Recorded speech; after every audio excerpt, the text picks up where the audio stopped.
Pledge allegiance to the flag of the United States of America and to the republic for which it stands, one nation, under God, indivisible, with liberty and justice for all. Madam Clerk, you'll take roll, please. Trustee Alonso? Here. Trustee Campbell? Here. Trustee Sorrow? Here. Trustee Jensen? Here. Thank you.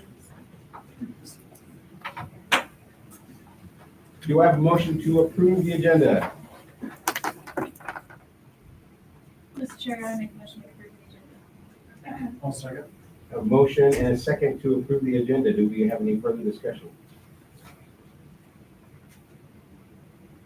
Having none, all those in favor say aye. Aye. Any opposed? Any abstain? Motion passes. Moving on to 2A, focus on student success and achievement. Discussion of student data. Sure. Go ahead. So the document included is the snapshot for the 23-24 cohort graduation rate. And so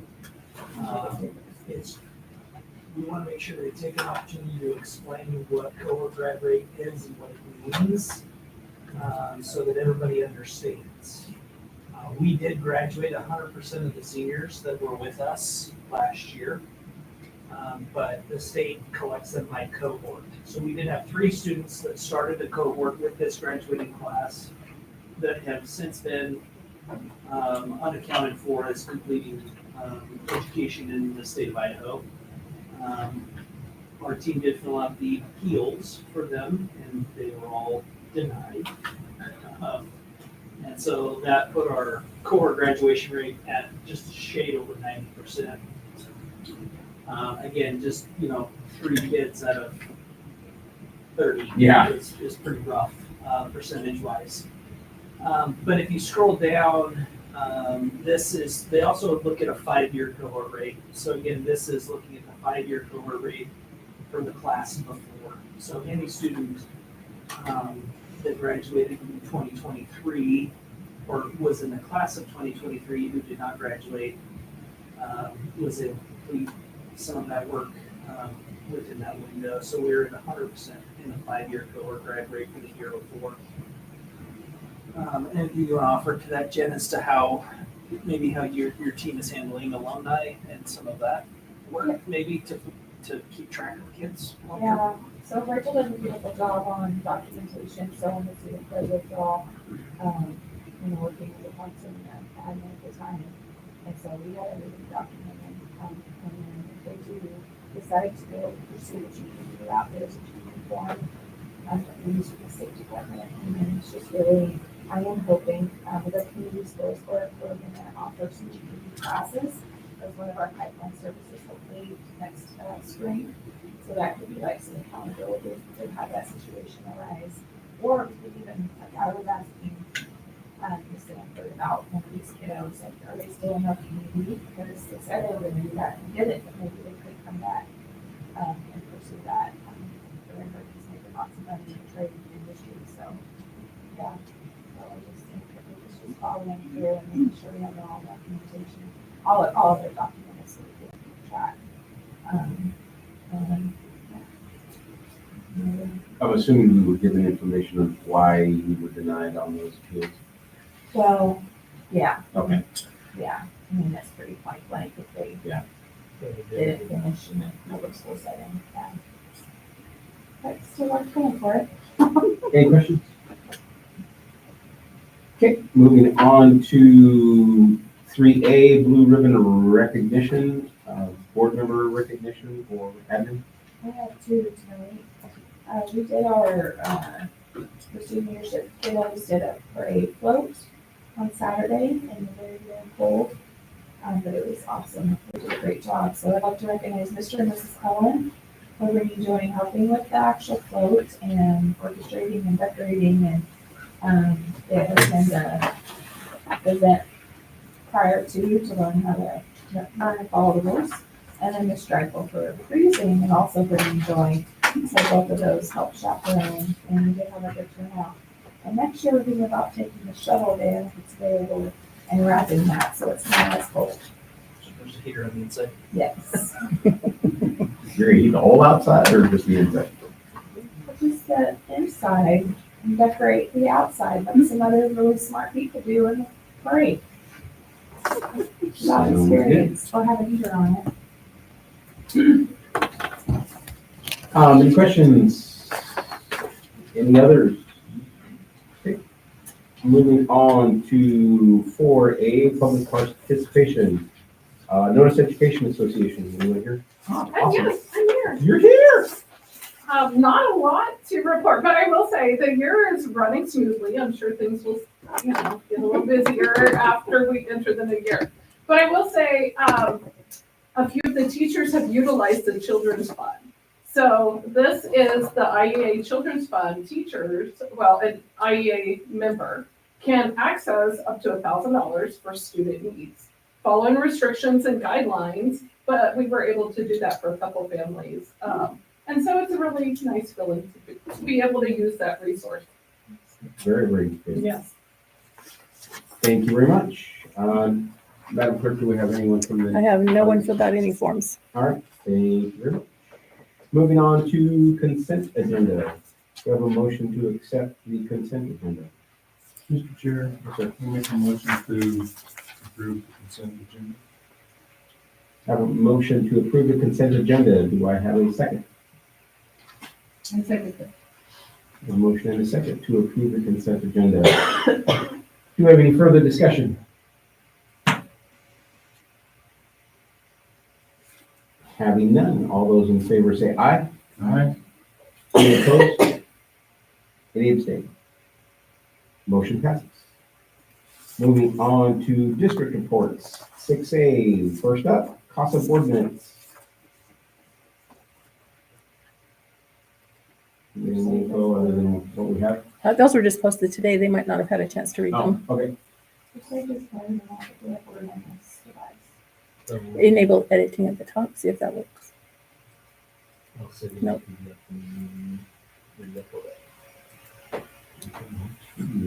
So since we're waiting on that, we will. Can I go ahead and just give the report? Go Absolutely. ahead, give your report. It's not the meeting minutes from last time, but at least it'll be the report. So, if you need an actual copy, I did bring a couple extra copies for anybody if you'd like to look them over. So this is our annual report that we come out to the districts every year and report on what we did last year at CASA. I brought with me Shelby Cloward, my CTE coordinator, and Brian Campos, who is our mentor teacher for special ed. Tammy is actually on the road today, so she wasn't able to make this meeting. First thing I want to point out is that we had 100% placement last year for the 23 graduates in CTE. 2 of those programs, actually all of their students went on to college. And so they are not a part of the immediate economic impact because they went on for their education. All of the students that graduated out of UT went on to college, and all of them out of pre-engineering as well went on to college. And so the overall impact was actually down a little from last year. It was $1,074,964, but they still did really well. Then the Academy actually graduated 16 students in May, and one of those students was from Notice. And then at summer school, we had 74 students that attended, and one of those students was from Notice as well. Out in the Academy right now, we have 83 students in CASA Academy, and 4 of those are from Notice that are attending the Academy. And in CTE, we have 187 students in CTE, and 20 of those are from Notice, and that's actually up from last year. And that accounts for about 10.7% of the overall CTE students. There are some openings at semester if there's any students that want to come in January. A lot of the programs do have openings. We have 4. We're gonna have 2 coming your way. We're gonna have 2 more. Okay, perfect. So that's going to increase it to 22 from Notice. In special ed, there's 593 total that we were taking care of, and 48 of those are from Notice. That's actually down from the previous year, but not by much. So it's about 9.3%. CASA ends up costing Notice $97,413 for CTE, which is 11.2% of the overall CTE budget, which is actually down from the previous year. And then $306,855 for special ed, which is 10.5% of the budget for special ed, which is exactly the same as it was in the previous year. We estimated it would cost about $662,132 for Notice to operate their own special ed program if they offered everything that they can currently have access to through CASA. Some of the positives for last year, we got $192,638 in grants last year, and that allowed us to upgrade equipment and technologies in the automotive and diesel programs. I had a lot of really outdated equipment in the auto diesel programs. That was a 20th century. We're now at the 21st century. We can do a lot more technology now in the auto diesel program, and they've got a lot of good trainers that we brought in and bought that are now allowing the students to learn the skills they need to be very, very successful. Our first ASE certifications are actually going to be tomorrow. We're running those tomorrow, and we're going to be doing those throughout the year for this year, so we can get as many students as possible ASE certified by the end of the year. It can be seniors or juniors, so if they're ready, we test them. We do provide pretty dynamic programs in CTE, and one of the focuses that I'm working on right now is just to make each program as valuable as possible, making the equipment better, making the program itself, curriculum better, anything that we can do to improve. And also, we're looking at expanding on the dual credit. We hired a half-time behavioral consultant and a half-time special ed teacher to kind of assist with those high-need behaviors that are out in the districts. And so she kind of rotates around to all of the districts whenever we've got a really high-need behavior students in the district itself that she can help work with. One of the things that's the biggest concern for this year is the fact that we are getting no facilities funding since lottery money was eliminated, and we were not a part of the expansion for the building fund, so the facilities fund. So that's something that will be an issue, I think, in the future if they don't get that corrected with the legislature. And they are aware. I've talked to the legislators up there, so hopefully we will see them look at schools like ours also. I don't know if you've got the special ed. So on the other side, if you've looked at that one, this is what we use to come up with what we think it would cost you to run your own program. This is how it's broken down if you offered pretty much the same thing and had the same programs here at Notice that you get through CASA right now. So are there any questions on the special ed? That's what Mr. Campos is here to answer for you. I don't. Okay, so I'm going to hand it over to, oh, wait. Oh, sorry. No, go ahead. I was just looking at, this was exactly my question I had. I wanted to know how you got those numbers. So Yep. I was like, yay. Yep. But so let's take, for instance, the severe and profound. I see a 0 next to Homedale Elementary. That means you have, yeah, that means you have no students from Notice over there. Okay, all right, and then. So you only put the dollar amounts in for if they're Notice students, then that's what I'm saying. If you offered those programs, that's what the dollar amounts are for. And where do you get that information From current salary information. from? Well, that we pay out. Oh, that you get, okay. Yeah. Okay.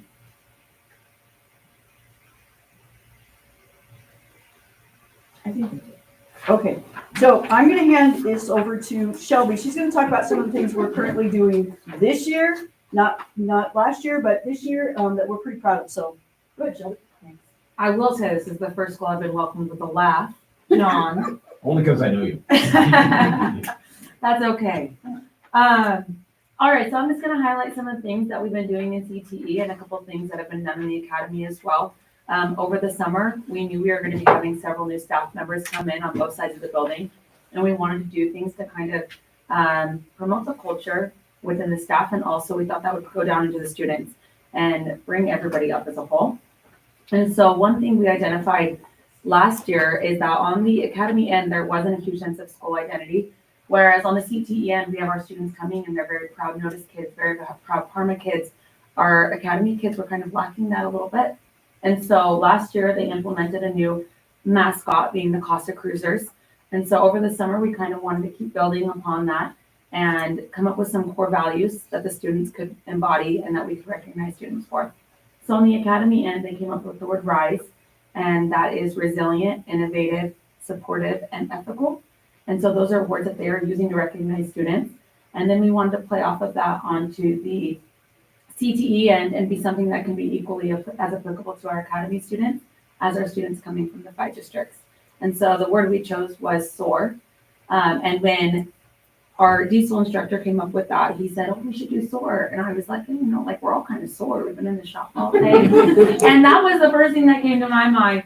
And Fromm was standing there and they all kind of, had a laugh at my expense. John's not the only one. And they're like, no. So we ran with that. On the academy, you can rise. And with CTE, you can soar. And that applies to all of our students who are in CTE. And so what that stands for is skilled, optimistic, adaptable, and reliable. These are words that all of the CTE teachers came up with, things that we thought embodied what our industries across the board needed and things that industry right now is needing. And so we're actually at the end of this semester next week going to have our first SOAR awards, and we will be recognizing students from students from all the different programs who were nominated and then selected in the different areas.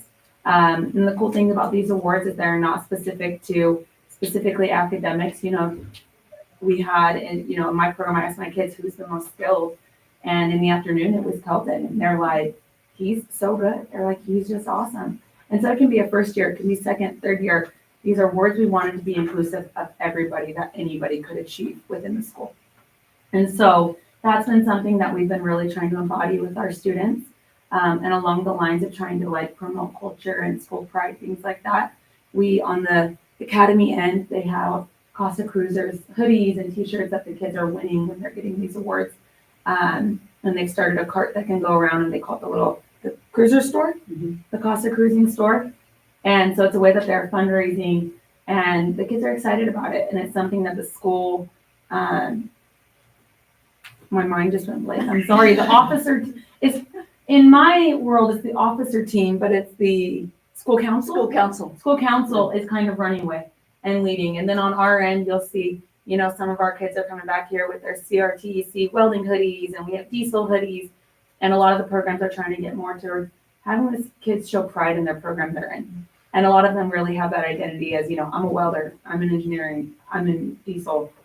And so kind of just promoting that and pride in what they're doing, because our kids are really doing wonderful things. And the Notice kids who are coming to us are doing wonderful things. As far as outreach goes, we did see, we came and did the back to school night, the registration night, and they had an awesome table set up for us. And we were able to recruit some students from that, and those students are thriving in our programs. I would say across the board, our teachers give really good feedback about their Notice kids. So thank you for the students that you provide to us, and we look forward to getting even more. Yeah. I don't know that it's probably on me. I don't know that I've done a very good job of explaining about Intro to Auto this year for my sport. Do you guys want to talk about that?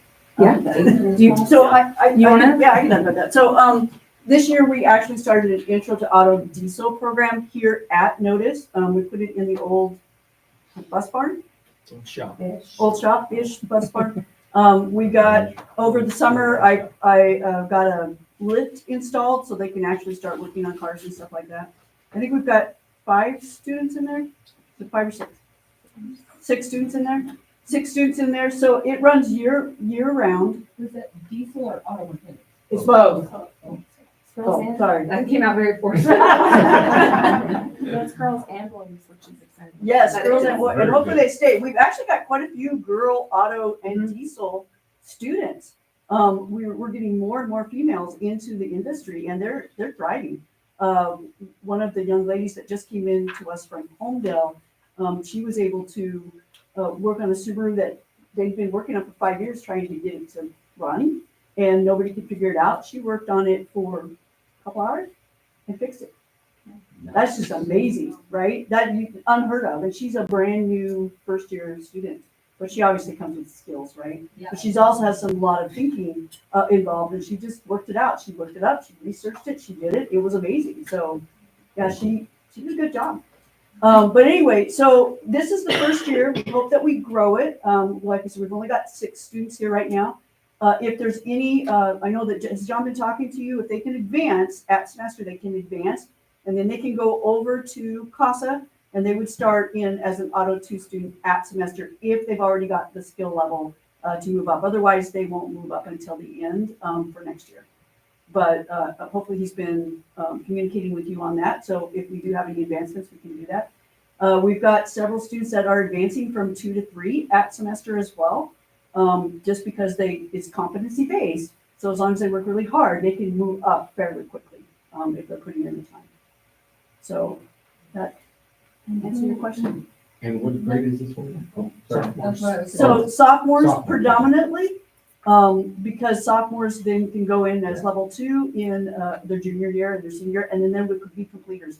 And getting those completers is what's so important, because that's where we get our CTS funding, and that's been lacking because we haven't been able to get those sophomores the last, well, I think it's been 5 years since we've had an intro teacher. And so I think it's gonna help us, at least in that program, auto and diesel. If they were to do welding over here in their ag program and they had the skill level, they could come in as juniors and do welding too directly if they had the skills. So, I mean, there's a couple of programs that it works pretty well to be able to transition over from the regular district schools over to the academy, or I'm sorry, CASA.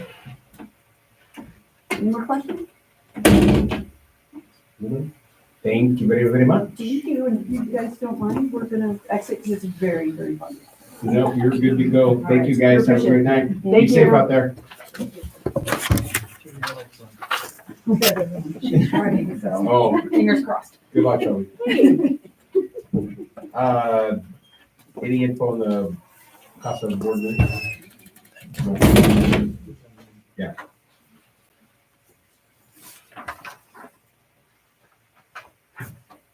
I saw the policies got. You got to get past it, they get. They got passed. The really kind of the only outstanding thing based on the minutes is that CASA's audit still has not been completed. There was discussion at this time of doing a special meeting to get the audit cleared.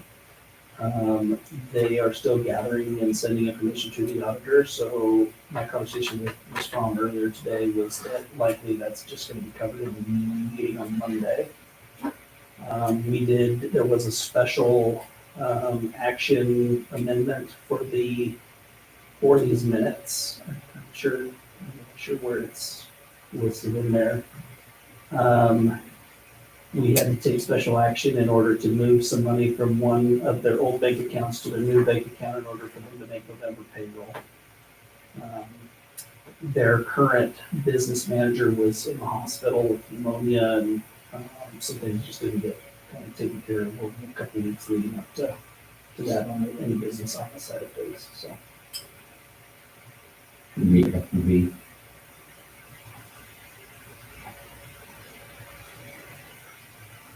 is in the first, sorry. At least that's what it looks like to me. What's F period B?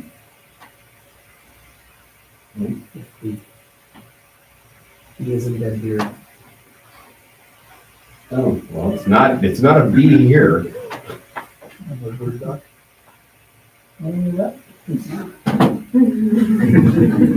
Sure, tell me that, great. So that's it for CASA. Okay, moving on to 6B, Brown Bus Company. Mr. Chair. Yes, sir. We received this notice while we were out on Thanksgiving break. The parent company that owns Brown Bus has been bought out by a different parent company. And so this is just a notification from that company there. Our conversation, had a brief conversation with Brent Carpenter, who runs the local office here in the Valley. We've been told it's likely not going to have any immediate noticeable impact on our local services.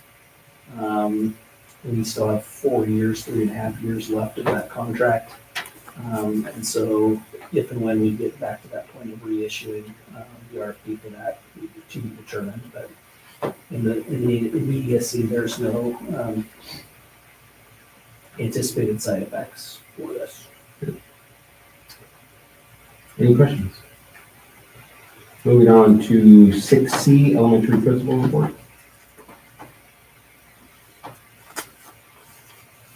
Just wanted to share some information, specifically just about preschool information, just because I have that information listed as an action item later about preschool in our work group. Just wanted to provide kind of a current snapshot of what preschool looks like for us. Preschool, again, is not funded by the state. However, as part of IDEA through special education, we are required to provide preschool for students 3 through 5 and migrant. And we currently, sorry, I lost my train of thought there. We currently run a tuition-based preschool program, and then we have our CASA program. Any of our students that are in our tuition-based preschool that qualify for CASA do not pay tuition for that. And so I just wanted to provide just some generic baseline information there for you. And then Can you clarify that for Mrs. Jensen? No, I think I've read on. Okay, okay. Okay. She said it was short. Any questions in reference to the elementary principal report? Yeah. Go ahead. Processing.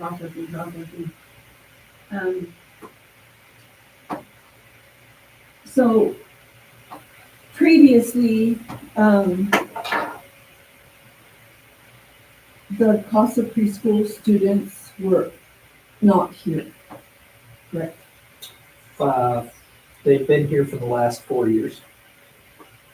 Through preschool, through treasures? 5 years. Right, 2 years ago.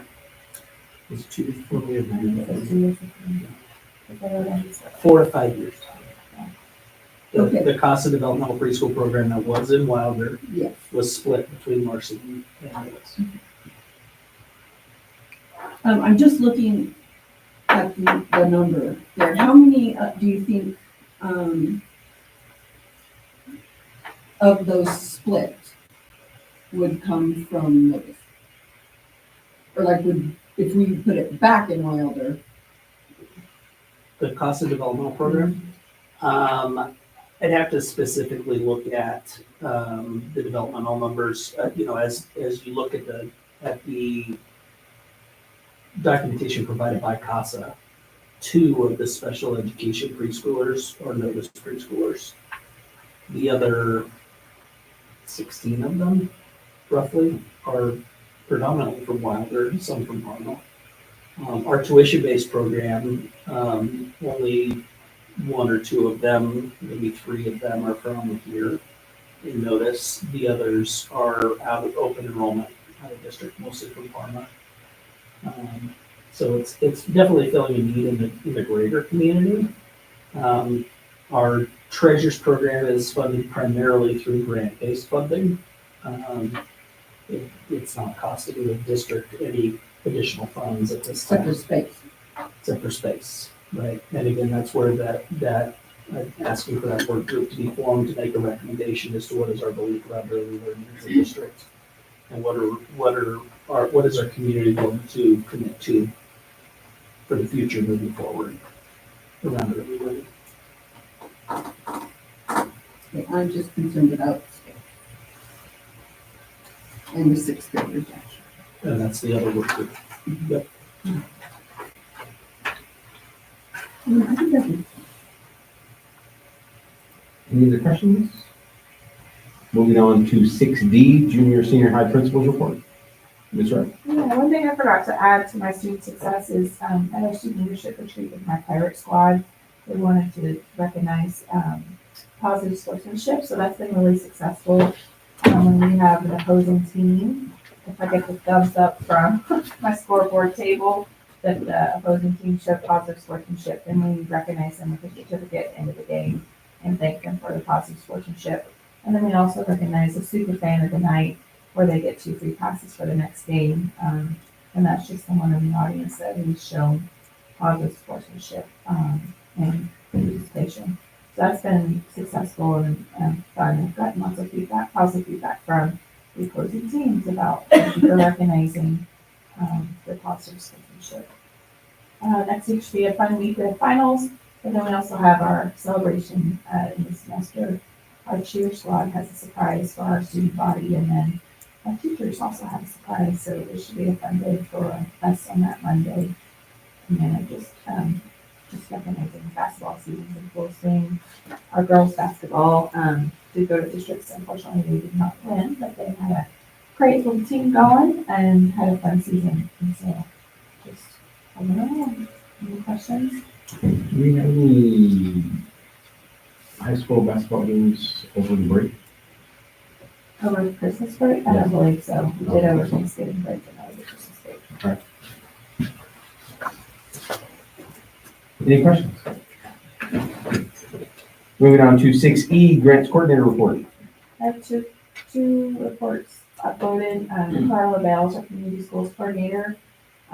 So we were able to deliver 36 baskets in the community, and that included some senior citizens, and then a beautiful partnership with the Baptist Church here in town and helping us get those out with FFA. So it's busy doing that right now. We still need some signups for our Giving Tree project, and so I'll be sending that back out tomorrow morning. But just really supporting the community. And then we did our pipeline services, and so that's they kicked it back to me and asked me for some clarification, but did give us compliments on our pipeline services coming. So I just have to pile them into a 3 and a 2, like a format on the columns. But everything else, so I will be presenting that next month as far as what we're embarking on with that. And then Kelsey Wright did apply for this program quality grant for a printer and graphic, basically to make our own shirts and banners and a poster printer and a banner maker. And so we'll see if we can receive that extra funding with the CTE funds. You want to add to that, Micah? Any questions on that? And we don't have any new updates for federal programs. Okay. And we'll move on to 6G, superintendent's report. Mr. Burgess? There were some amendments to my report late today. So if you looked at it earlier, there's an item at the end that I'll talk briefly about, but I want to specifically just kind of give an update on our team that we sent to Salt Lake.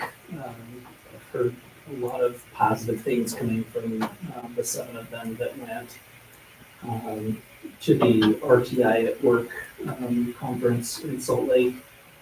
I want to especially thank CASA and Better Together, who provides our speech language pathologist with CASA for paying for the share for their 2 team members to join our team. There were some really good conversations that came out of that that will be beneficial for our students moving forward. Safety inspections, we're still working to try and remedy some issues with Caldwell Fire. They came and did a follow-up inspection again on Friday, and most of everything that we got tagged for in November did not get done. So I have made a very specific request to our maintenance team to give me a specific timeline before the January inspection. And then we also have our annual building safety inspection fully scheduled for February, March this year. The work groups, we have action items on these later. To give you kind of a heads up, this is a little bit more of the specifics around that, looking specifically at preschool and 6th grade, really articulating a recommendation from the community at large to you as the board as to what they would like to see the priority be for both of those programs moving forward, based on placement, sustainability, spacing, all of those issues there. And then since October, I think, elementary staff, we've been talking about asking for a potential switch from a quarter semester based system to a trimester based system for grade reporting at the elementary school. And so we're aiming to have a formal request to the board in January, just for the elementary school, not for the secondary school. Make sure everybody knows that. Switching grading periods and kind of impact things there. And then the last thing, and I was able to upload it, but I did print copies of this as well. If you looked very closely at the financial reports from November, you would have seen that the food service program was in the negative for the November board meeting. We are just sitting positive at $3,000 right now. That's inclusive of a $15,000 fund balance, fund reserve. And so I took some time to do a fiscal analysis as to show you specifically. I think we all intellectually know that the cost of food has increased, the cost of labor has increased.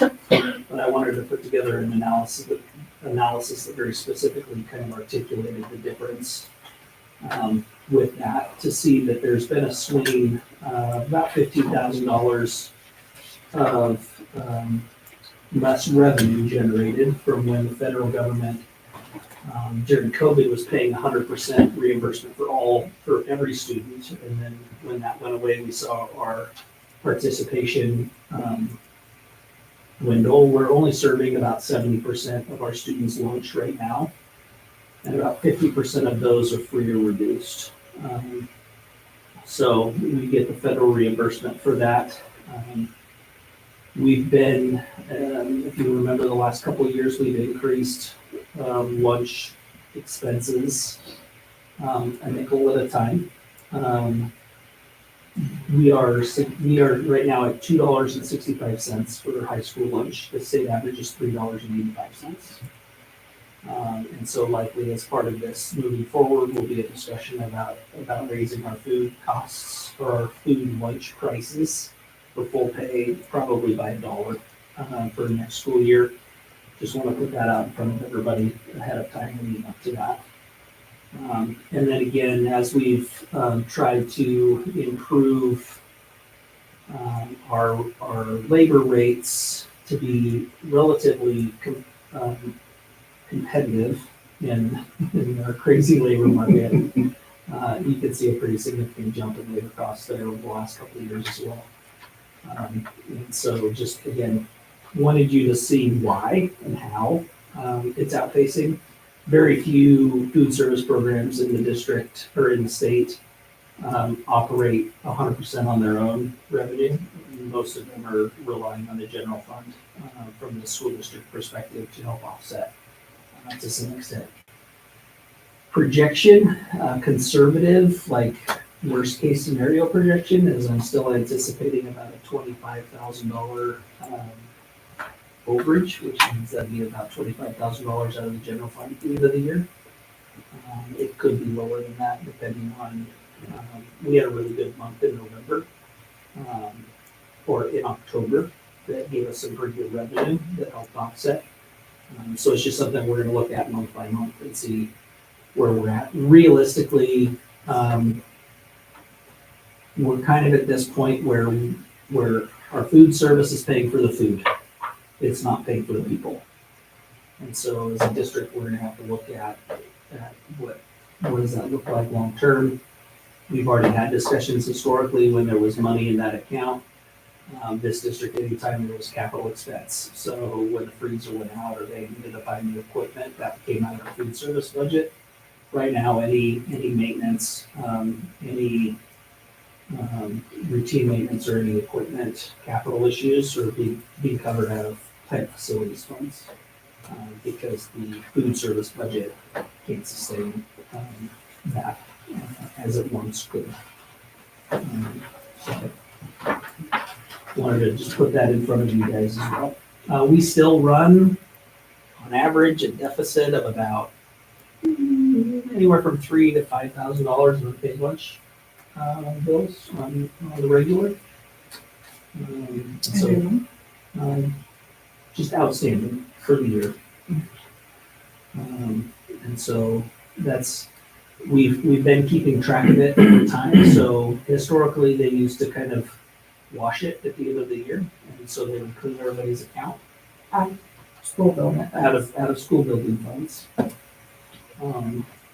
We've decided to leave it on the accounts, and then we do have some families that have since qualified for free and reduced that still have some pretty outstanding budgets for balances that we will probably do similar things with. But anybody who owes money, we just leave it on the account. And so if and when they get to graduation and they've got X number of dollars on their food that they have to pay before they can graduate. So, and we've actually seen a pretty decent response back from families. We had a family last year that had almost $1,200 at the end of the year, which meant that they didn't pay for a single meal all year. And they came in and the last week of May and paid it all for the whole year after the fact. Some of our families paid ahead, and so they didn't have to worry about it. And some of our families are paying after. So, but again, as we look at the catch-22 of needing to increase our rates for our meals for our full pay families, $3.65 still is cheaper than you can buy lunch anywhere else for a full price meal. So Did the preschoolers do? not this year, no. Previously, they had as part of the grant makeup, but it was only our AM session that was doing it, and it was also taking about 45 minutes of the 2 hours that they were here from learning. Yeah. So we're providing learning, and families are providing things. They are able to eat breakfast for our AM preschoolers. That's all. Any questions? Move on to old business. 7A, electronic communication devices. Mr. Chairman? Go ahead, sir. So as presented in the packet, and I know that Trustee Sorrell asked for printouts of the survey results. If anybody else would like copies of that hard copy, we can provide that as well. After the last board meeting, you guys had asked that we send out some information, solicit some information from our community regarding cell phones and electronic devices during the school day. So we sent a survey to our students, really kind of from cell phone age, roughly 4th grade and up, and for parents and for staff. And you can imagine that there's a lot of mixed feelings and a lot of mixed reviews as to what people desire.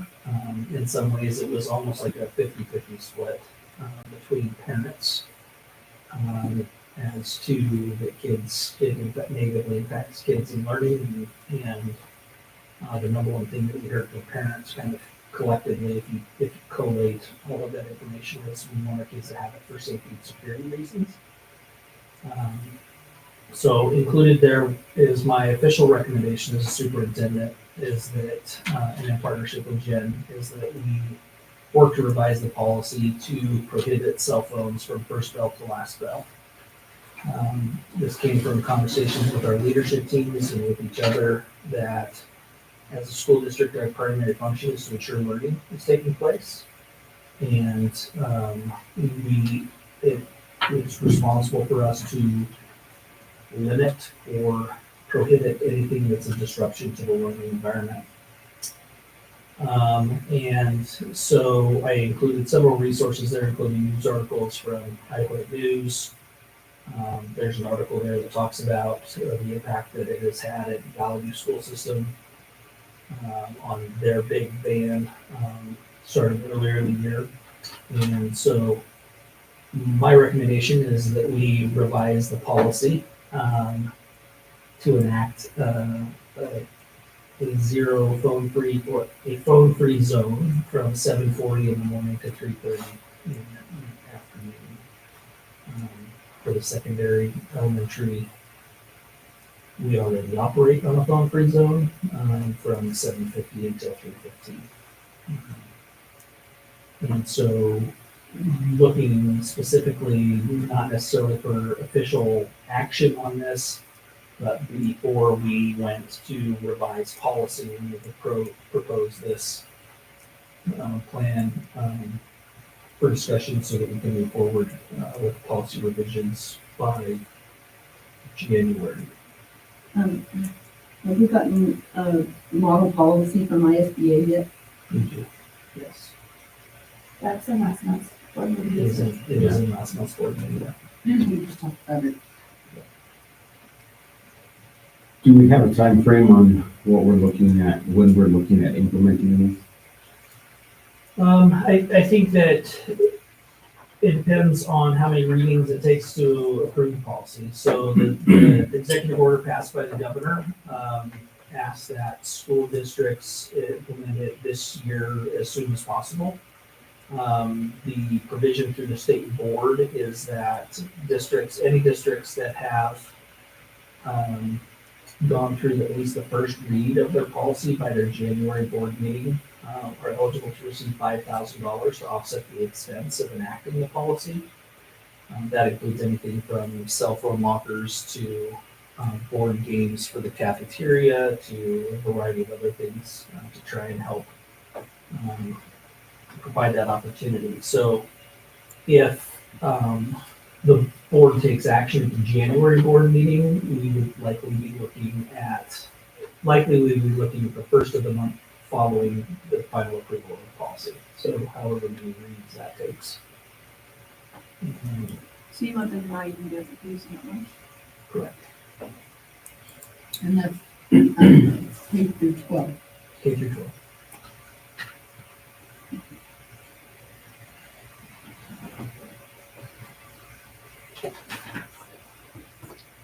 So I know for me, I want, like, the reason why I wanted these attention was because I started reading through, like what the parents had to say and everything, and so I wanted to go back and like read them and compare them to like what the staff has to say. So that's why I won't do anything. I don't want to do anything this month. Right? Yeah, we're not asking for action this month, just giving you, this is recommendation, unless I receive other indication from you, my plan is to bring the policy in January with a phone-free zone from 7:40 to 3:30. To be discussed this first week in January.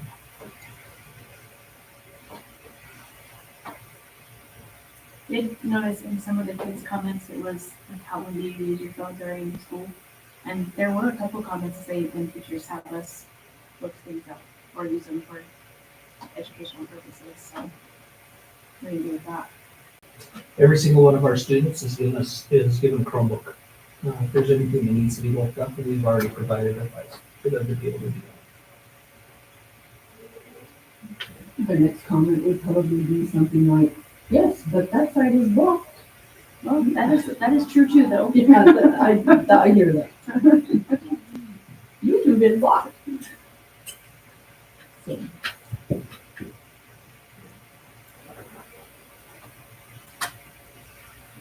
So then at So that, what are you proposing they do with phones during the day? Because you know they're not gonna leave them at home. I'm gonna turn that more over to the high school team Yeah, for we talked about it in implementation. the leadership, so they're used to being in their phone zone, we already noticed. The previous administration, it was just out of sight, out of mind, I couldn't see it. We talked about, it depends on implementation. Can purchase the cell phone lockers and maybe after their first offense, that's where it goes. But the logistics haven't been planned out, so he's looking at kind of the direction of the board before we go down to many details. But, even today I was talking to Miss Sanford about what they used to do, and she said, we just never saw them. They were put up. And so, some of our classroom teachers, is in a backpack zone, so they'll have to think about what does that look like in their classrooms. But yeah, those logistics haven't been mapped out formally yet. But we've been discussing, the cell phone lockers, too often, whether the student has a key or someone's in charge of locking this up every day. And that will be if they were caught with it out, or you want them to deposit them when they come to school. Or it could be either or, yeah. I don't, I get a lot of kickback if you. Well, I don't know if we have the manpower for that. I do think that we're small enough to, start on that foundation of like trusting, the process. And then if students do violate that policy, then it does get locked up. Yeah. What's a cell phone locker? Is it something specific? It's, Like an old-fashioned mailbox. And where is it? there'd be house up in the front. Installed. Yeah. I think that Like it's one Like a PO box. like a bank. for like an old each PO box. student? Yeah. Oh, gosh. Oh, in this school, it would probably be less than 10. At Valley View, at Valley View with 1,800 students, It's 6 we have units. 20. 6 units. That would be for only if they violate and have the phone removed from them though, not Yes. if they want them to turn. Yes. Daily. Yeah, Yes. no, at Valley View, they put them in their lockers. They're required either to put them in their lockers or put them in their cars. So my question was going to be, do we currently have enough lockers for every student at the high school? We just don't have locks, correct? Which is why we're looking Okay. at a cell phone locker specifically for every student potentially. I think that it's important, for me to say that. So at the last board meeting, you guys asked me my perspective. And as a superintendent, and as you'll read the educators' responses in their cell phones and electronic media device are a distraction. There's a growing body of research around the negative impacts on social emotional development of adolescents and distractibility. My recommendation is that we implement the phone-free zone. Ultimately, that's a decision for you as the board, whether or not, to what extent you want to make that phone-free possible. I will stand by the fact that if we decide that it's a phone-free zone, it's a phone-free zone, period. I understand that there's going to be people that aren't thrilled with that concept. I understand that it's going to be a challenge and a battle. I know that it's not a popular decision, where kids want to be able to keep it with them all of the time, but if they have it with them all of the time, that's always a continual temptation to use it. Every time a notification goes off, even if it's on silent, usually they have the haptics on, so there's a vibration, right? That's a disruption. Disrupts the physiological response of your body. So again, that's my recommendation in following kind of the educational psychology, the current movement, and implementing that. As I stated previously, our current practice could be written in such a way that it meets the minimum criteria of the executive order of the governor. But as the superintendent, I believe that we need to go in line with what some of the other systems are doing in a much more broad restriction. And they're seeing very positive results from that. And I think that our kids deserve that freedom from that electronic disruption as much as those students do as well. So, I know, I read some of the parents' thoughts too, but I know that they're concerned, like if there's an emergency or something, then they can't get a hold of their student. So I feel like that we need to look at that and do something about that. Now, I don't have a student in school anymore, but I did have at one time, and I never needed to call him.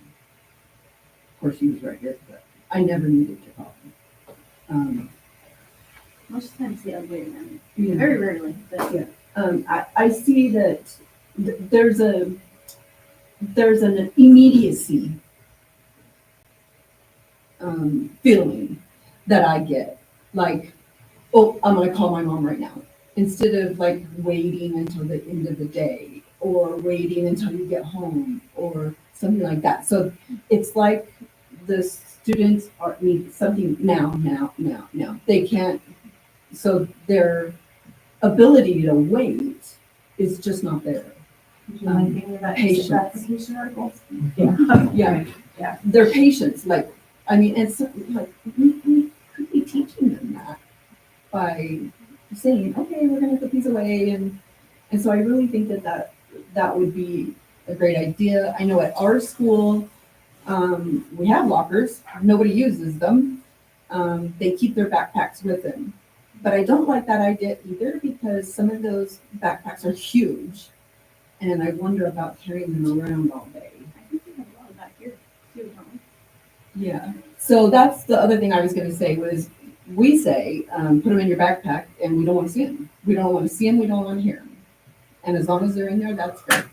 Now, 7th period kids will ask me, at the end of the period, they're getting packed up, Miss Darrell, may I take my phone out of my backpack and put it in my pocket? Yes, I'll let you do that. You know, they're waiting for the door or the bell to ring anyway. Because they can have them at passing period. They That's the end of the day. Our 7th is your last period of the day. Yeah. Our students can have them at lunchtime. So, and that's just at the middle school, you know, so I'm not even sure what the high school does, but, They do what they want. oh, okay. I don't know what that is, but I really liked the idea, for us to keep them in the backpack. And you know what, they've done a really good job at just leaving them in there. They know, so it's there, that safety piece for them is there. They know they have it, and as long as they don't get it out of their backpack, then it's fine. We like, don't wanna see them in the halls, in the buildings, so nowhere in the building can you have it. If you're outside, then you can have it. And so that's about the only time that we see it, is when they're outside, in the morning, or at lunchtime. And so it works pretty good, and I don't see them. But it has to be in their backpack and turned off, so that we don't hear them. And that works pretty good. So that's just another option. And I think I would only do that up here at the high school, of course, but that's just a thought. Just throwing that out there. I'm assuming that we would have exceptions for students on IEPs or 504s. Absolutely, that's part of the federal protection under both of those programs. The other alternative exception would be under ELPs, which is our English language profile Okay. Yeah. learners. Anybody who needs assistive technology in that sense that cannot be provided through other means, right? So, that's, and I was having this conversation with Jen, I've always been a proponent of kids having access to cell phones. Pre-COVID, I was one of the biggest proponents in everywhere that I worked because kids were coming to school with a computer in their pocket. Mm-hmm. We need to allow them and teach them appropriate uses of that computer in their pocket. Since COVID, now we're providing one-to-one technology. Yeah. The technology is being provided. And so the technology that we provide is protected, it's monitored. And so we can guarantee, we can almost guarantee, free use of that in appropriate ways. Whereas the other things that students are accessing, we can't, right? So we have issues during the school day. We have issues with students accessing pornography at school on their cell phones. We have issues with students recording other students and staff with their cell phones and posting them on social media. We have issues where kids go to the bathroom and text their mom, and mom calls the office and checks them out of school because the kid is upset or frustrated or just doesn't want to go to math. And so, again, it's, I've also heard from a significant number of security and law enforcement personnel that say in a major emergency issue at a campus, the cell phones from the people inside the building can actually tie up the phones and make it impossible for first responders to do what they need to do in responding to that as well. Or alert to where you're at. Or alert to where you're at in a mass casualty event, right? Or the potential active shooter to buzzing and beeping, so, without getting too, there's a wide variety. Yeah, there is one other issue that I ran into with the cell phone, and we have a couple of students that have a medical issue. Correct. That they So then would have. typically the diabetes, like all of that is run through their smartphone now, right? Same thing with translation services right now, a lot of that's done through a smart device of some sort, whether that's but the kids who are just popping their earbud in, listening to their music all day instead of their teachers, that's what this is intended to curb. And then just, and it's not a notice issue. No. I was in New York City this last week on my professional development. And I get off the subway and there's 5 police officers standing there. 4 of them are doing this on their phone, not even paying attention to the world around them. But as we've seen, and as other schools here in the valley have seen, when that goes away for the first couple weeks, like there's this angst about it, and then it goes away. Kids are talking with each other, kids are playing games with each other, kids are relaxing and breathing. They're not on edge all of the time waiting for that next dopamine hit. So again, my recommendation, pending any other guidance from you tonight, is to propose that as our draft policy in January. I really liked the article about where the kids were playing games and the teacher pushing a card in. And I liked that with the board games and stuff. But I think I'm good with the 7:40 to 3:30. I'm still want to read everything here, but like just my thought. Let's say as a teacher, I'm good with that. Any further discussion? Any further questions? I wouldn't move from us to, in January, besides the board policy. Draft policy. Okay, we'll move on to 8, new business. 6th grade Bruno field trip. Yay! Woo-hoo!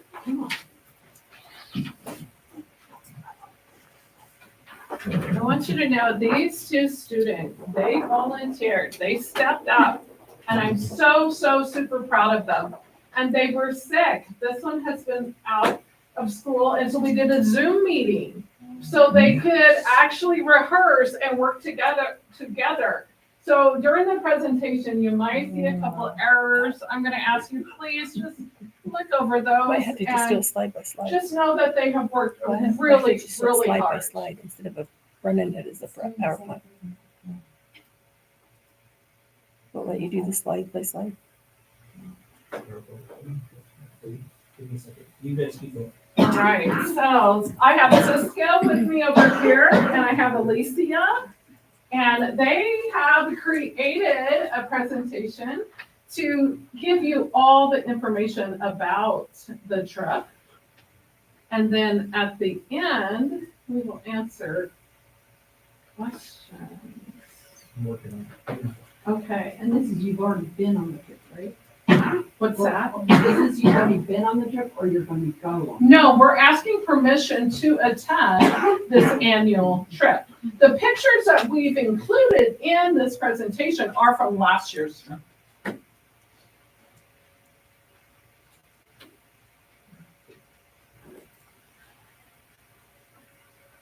It's less than a minute left.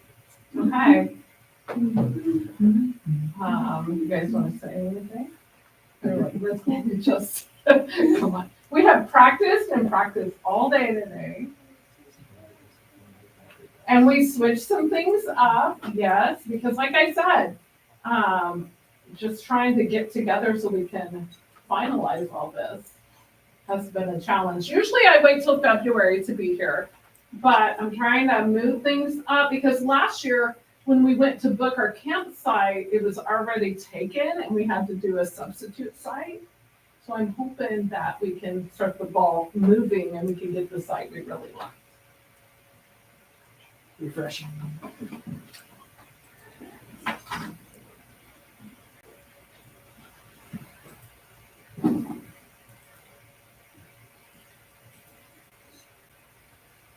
many students do you have this year? I have 18 this year. This is the smallest class I've had The- probably ever. Yeah. Yeah. So it's been wonderful-ish, you know. I can't complain. Different? Yes, it has been. When Miss Kaler and I co-taught, we had 36, where we each had homerooms of 18 in the sledge. That was Hunter's class, wasn't Maybe, yeah. All right, so here's our Bruno presentation. This is last year's, and we'll start right here on this slide. And I'm gonna let these two take it, so I'm just going to sit down. All right, nice and loud. You guys got this. Salutations to one and all. And please lend me your ears as I take you through our slideshow. But I just hope you're ready for this phenomenal present. I love it. Love it. We plan to leave Thursday, May 15th, and come back Friday, May 16th.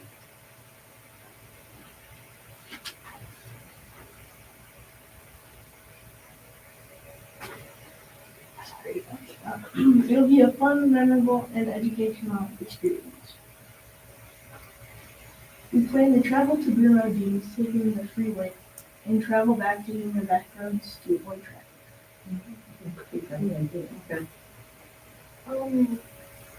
At 10:30, we will leave notice and begin our journey to Bruno. And then we'll stop and have a picnic lunch at around 11:15 at Rock Creek Rest Stop. We'll be there for about an hour before we start heading off to continue to go to Bruno. And then at 1:30, we'll arrive at Bruno and unpack and set up our tents. And then we'll do some outdoor school. And then we'll have dinner, and then we'll go and explore, hike some small dunes. We'll hike to the observatory to view the stars, galaxies, and possibly planets, but that is included. And we'll wrap up our evening with some campfire time and with some s'mores. And we'll have cookie at 10. Friday, May 16th at 6:30 a.m. we'll have breakfast, and by 8 a.m. we'll head to the Great Dunes. When we get there, we'll just hike up the dunes, tumble down, slide down, and we'll all have a great time. And then at around 12, we'll head back to the campground to eat lunch and pack up. And then at 1:30, we'll leave back to Notice. And we'll arrive at Notice at around 3 to 3:30. And parents will pick up the students at the elementary door.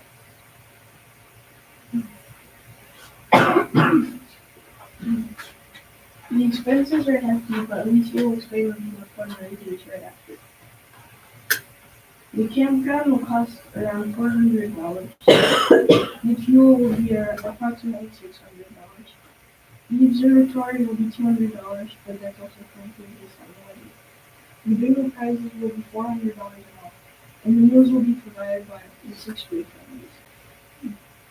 Now that Cisco finished his part about expenses, I'd like to cover our fundraisers. So we participated in the Notice Harvest Festival and earned a little over $200. We also won the Scarecrow contest, so we got a pizza party. And we plan to participate in the Valentine Cookie Day sale coming in February, so please come to support us by buying some cookies. These are the possible fees donated by the 6th grade families.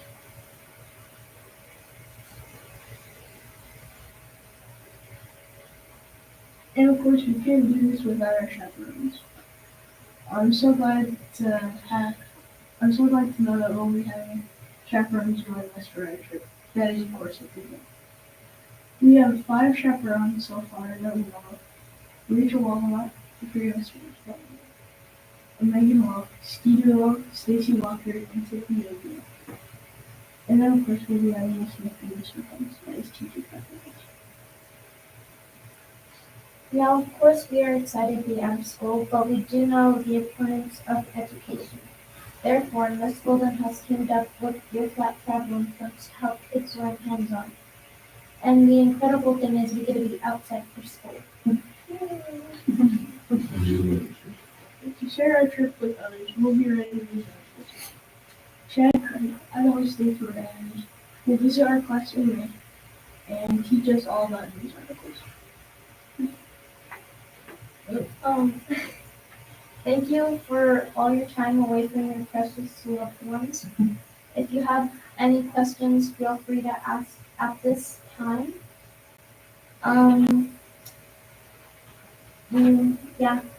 We will also be asking you to join us. And now for the big question. Maybe we get to go to I have a question before we get to that point. Do either of you have siblings, older siblings that have been to Bruno? Yes? No? Did they tell you anything about Bruno trip? I don't think Anthony got to go because Benny went. Oh. So my cousin, he went and it got banned the year after that because apparently they broke the window there. So. Honesty, love honesty. I have to be That why the honest. park ranger doesn't like that? Okay, first of all, it did not get banned because of that. That class. That's what they told me. No, okay, COVID hit after that, so we were not allowed to go for 2 years. But we did have to make the window thing right, and we did. Okay. Accidents happen.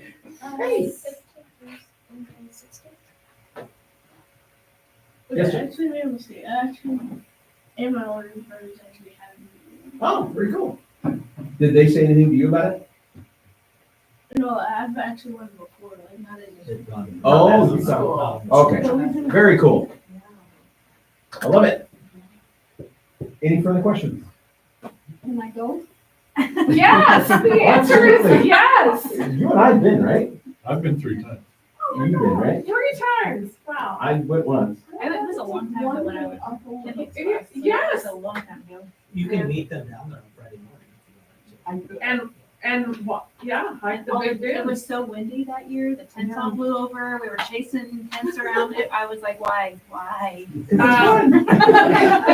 Rain or shine, we go, and it's, yeah, who knows the weather, but we go. Very cool. I've been involved. Yep. All right, thank you, guys. Good job, very nice. Do we have a motion in reference to the 6th grade Bruno field trip? Mr. Chair, Yes, sir. I make a motion that we approve the Bruno field trip. And I'll third that. A motion and a second to approve the 6th grade Bruno field trip. All those in favor say aye. Aye.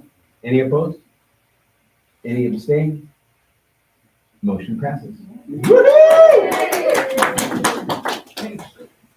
We were on the fence until your presentation. Yeah. So, you know. Easy. Moving on to 8B, discussion in reference to the ISBA conference. I had a great time. I think I was the only one, right? Quite a good You're time. the. Oh, yeah, you and I were both there. Nikki went. Oh, that's right, you were there.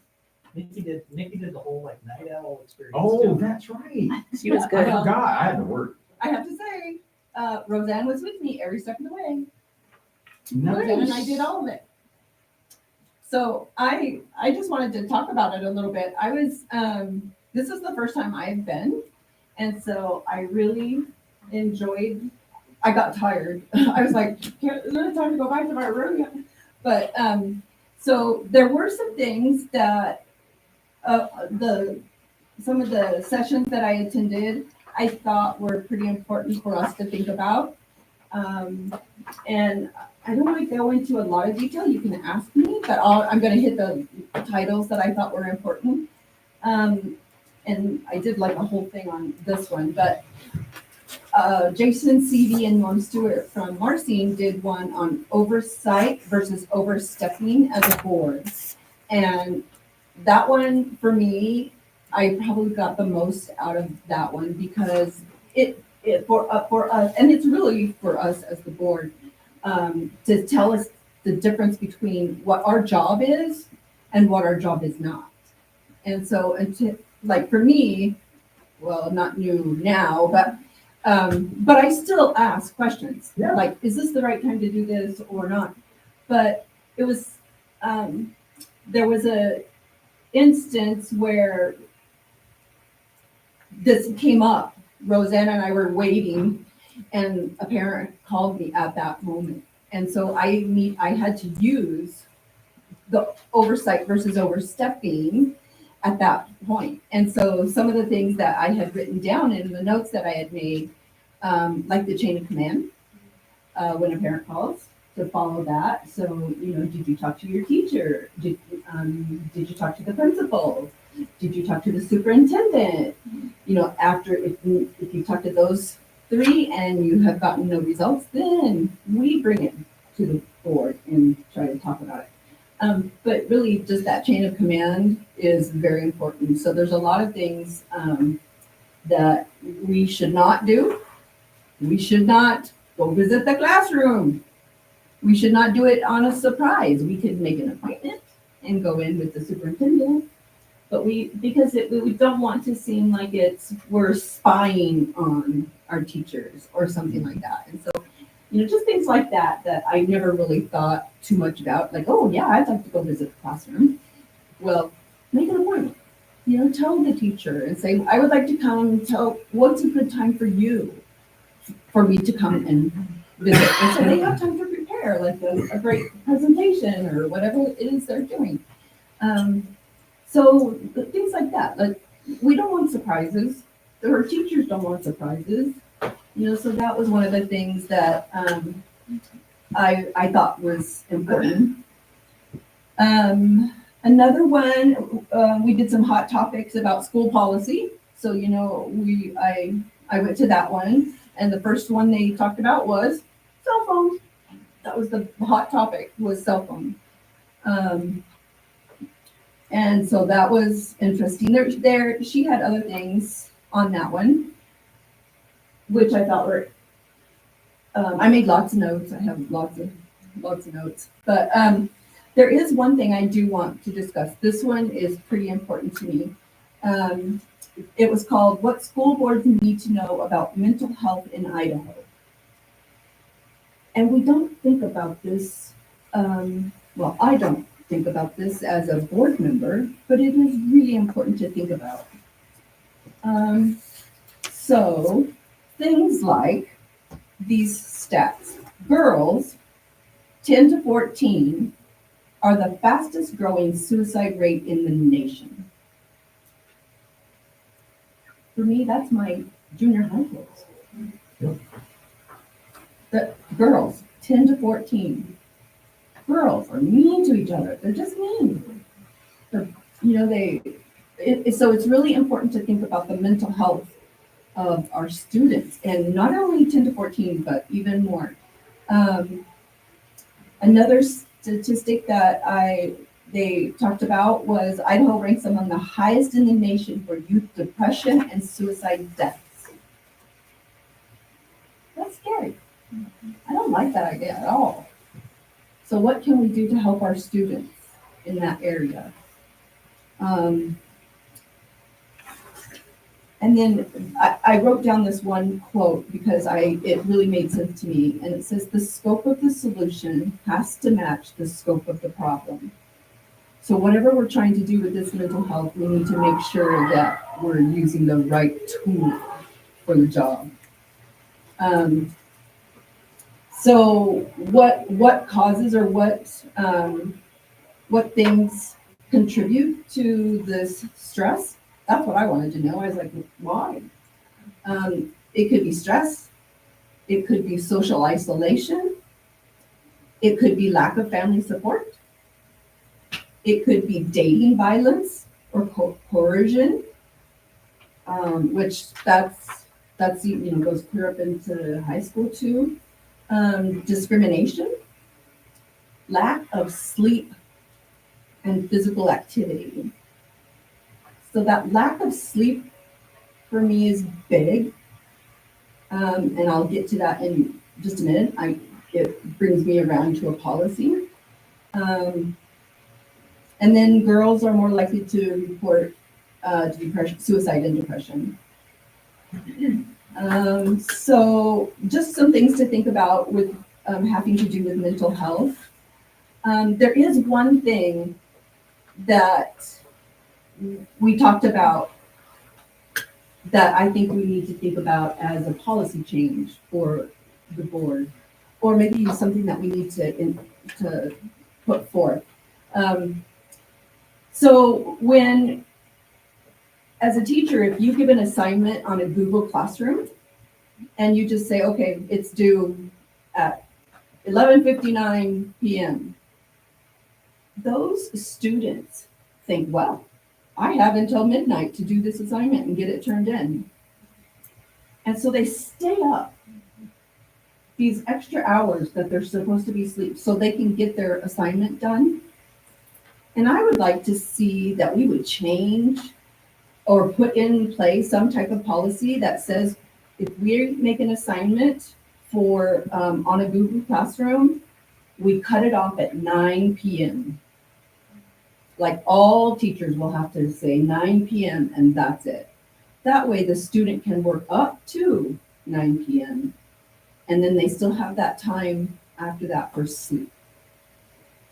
And so that mental health piece has to do with that policy that I would like to see put in place if we don't have one like that already. I know there's a lot to the policy. So for me, I think that's going to be one of the most important things. Between the oversight and the overstepping and this policy for the kids, those are two of the really most important things I've gotten. I got a lot more. I don't want to bore you with all of it, but I learned a lot. Rosanna and I spent a lot of time together. She had some she had to go to, and I did some on my side.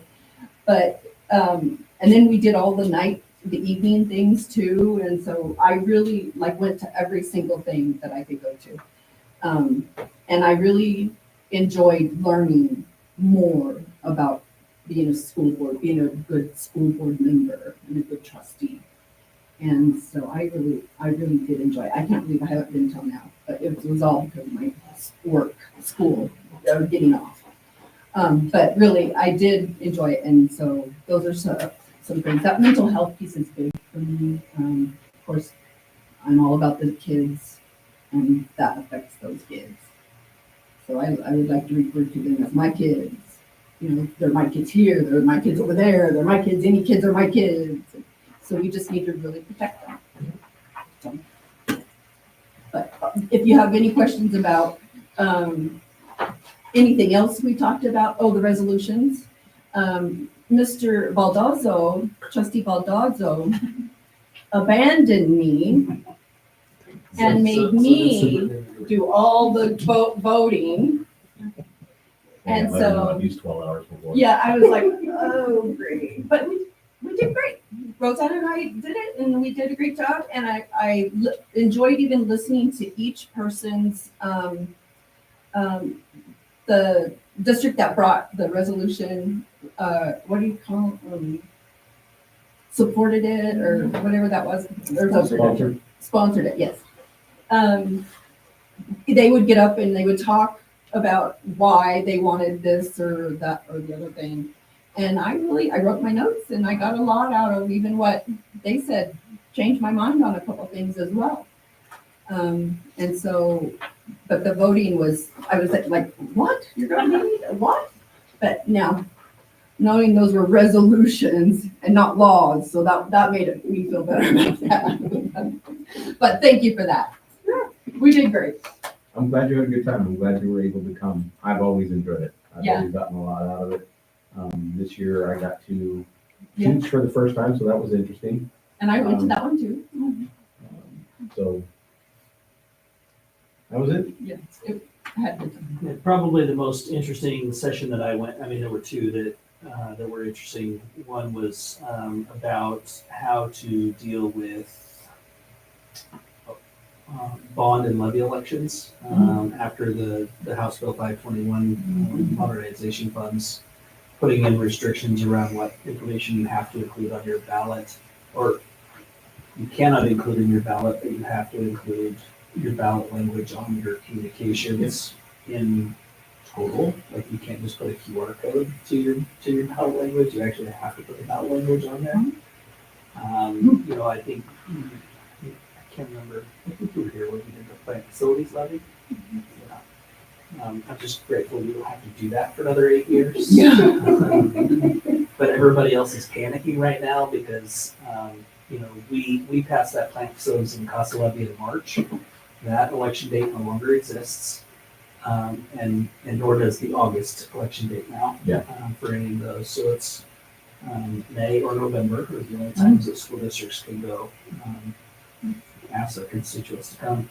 The other one was just kind of an update on the scope of what the legislative session may indicate for this coming year.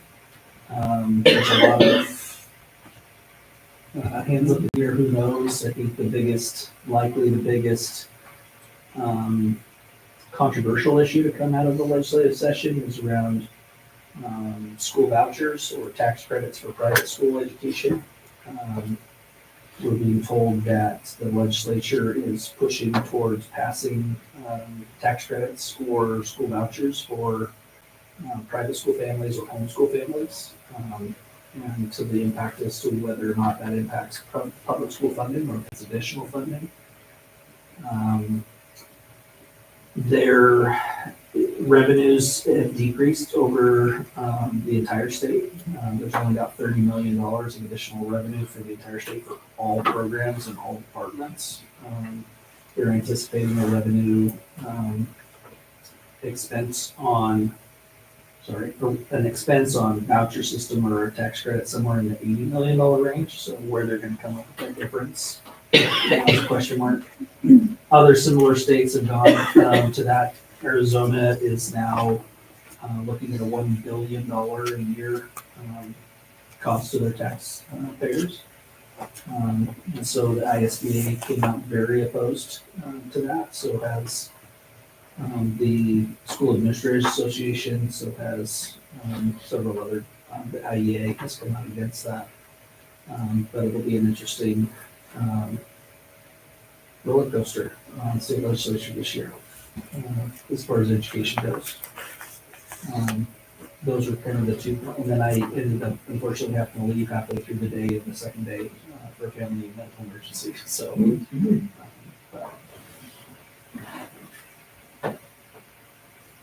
Anything else? Any questions? Also want to, during this time, talk about, you all should have received an email regarding a series of board training webinars. I don't have that up in front of me right now. And so there are 6 dates: January 16th, February 20th, March 20th, April 17th, May 15th, and June 19th. They're an hour each from noon to 1 o'clock.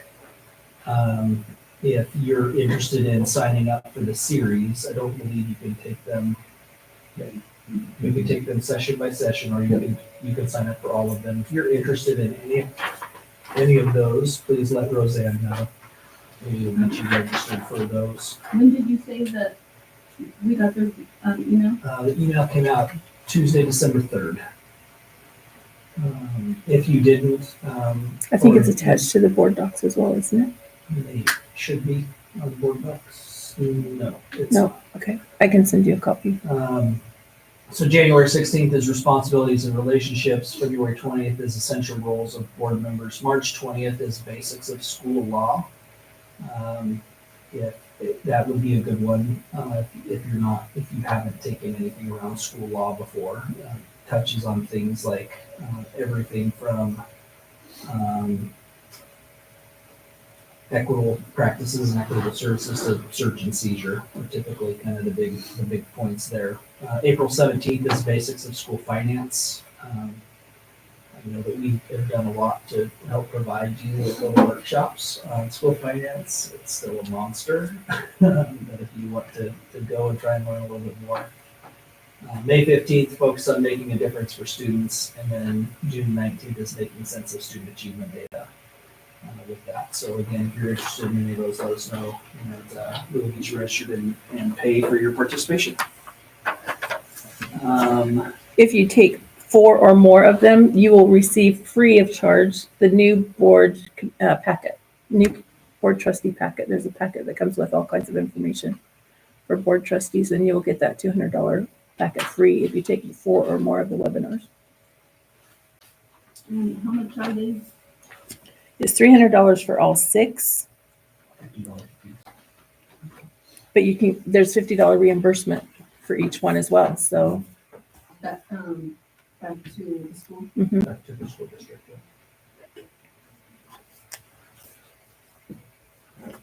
Any other questions?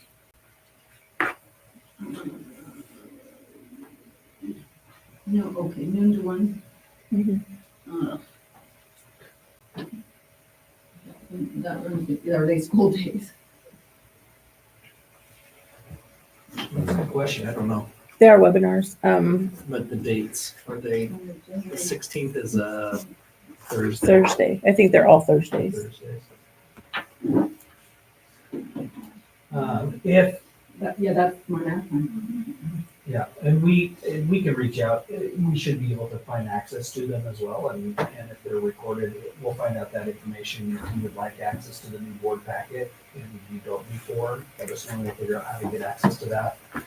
We do still have a vacancy on the board, but we're looking timeline wise to be able to hopefully address that at the January board meeting. That's the zone 2. So, again, the more collaborative we can be together as a team and train and having those conversations where appropriate when we're together, the stronger we'll be collectively. So.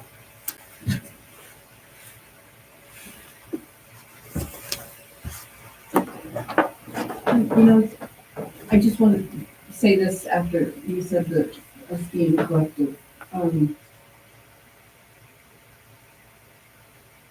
Sometimes when we're sitting here and we have audience members or that thing, we think that we can't say what we think is important. Like, we're like, oh, we can't say that. We'll wait and say that after. But I have found out that we need to ask those questions right now, because that's when we have all of us together. And so we can speak. Yeah, and we can speak, and so that's really the best time to do it, because I can say, Trustee Dalzo, what do you think about this, and what do you think, and what do you think? And I can just, get your opinions all at once, and so we need to remember to go ahead and ask those questions. And like me, I say, I don't know when the right time is, but will you tell me when the right time is to ask this question? And so I think we need to do that, and I think that would be part of, being collective.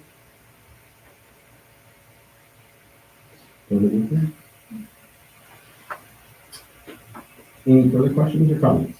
I would like if they have recordings of those. We can reach out and see if they'll have recorded availability. I need to know. Okay.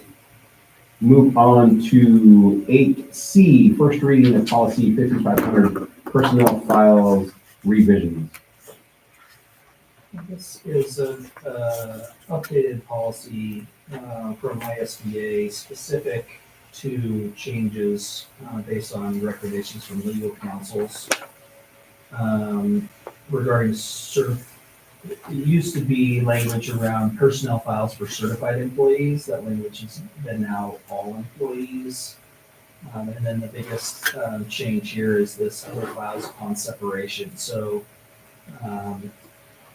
any working file, any other documents in the principal's desk that are being saved for whatever reason, upon separation from the district, those automatically should become part of the personnel file and be transmitted to the subsequent hiring district. This is based on some case law around Some districts knew there were some issues around some things, disciplinary, potentially disciplinary, and held on to them and didn't put them in the personnel file. And then those people get hired, and then they get into disciplinary trouble with the other district, and then it comes out that the other district knew that so it's just kind of, the new case law is that as hiring, districts were required to, anything that we have, goes into the personnel file. And so it's just an update of that, and that anything that gets put into, the evaluation, right? Then any documentation collected in the working file that then gets subsequently reported in the evaluation does not have to be kept as far as work samples and some of those types of things. So once it's officially documented, you don't have to hold on to it forever. But essentially, if there's an early separation, any file you have that has not been officially used in the evaluation goes with them. So this Like is. artifact. Yes. So, I can give you an example from my history that's not related to this district. There was a situation where a staff member got in trouble for physical contact with students. It was kind of a big deal, and then it came out that it wasn't the first time that it happened, but it happened several times over several years, but it had never been formally reported. And so it created a whole big issue around potential endangerment to children, potential wrongful termination because the behavior had never been previously corrected, a lot of things. And so this was a big topic at the law conference last spring about amending this policy as well. So ISB is planning to catch up to those recommendations. Okay, so I see some green in there, and that means we have to put something in or decide on the green, right? Correct.